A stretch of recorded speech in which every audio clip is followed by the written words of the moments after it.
Welcome to Madasaling Pinoy, your prayer partner. Ngayon po ay Martes sa ika-4 na linggo ng Pasko ng Pagkabuhay. Ang mabuting balita ng Panginoon ayon kay San Juan. Taglamig na noon, kasalukuyang ipinagdiriwang sa Jerusalem ang pista ng pagtatalaga ng templo. Naglalakad si Jesus sa templo sa portiko ni Solomon. Pinaligiran siya ng mga Hudyo at sinabi sa kanya, "Hanggang kailan mo kami pag-aalinlangin? Kung ikaw ang Kristo, sabihin mo na ng tiyakan." Sumagot si Jesus, "Sinabi ko na sa inyo, ngunit ayaw ninyong maniwala.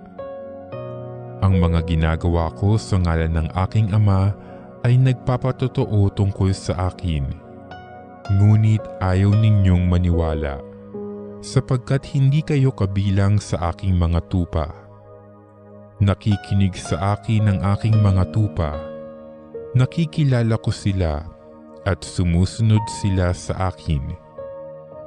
Binibigyan ko sila ng buhay na walang hanggan at kailanmay di sila mapapahamak. Hindi sila maaagaw sa akin ninuman.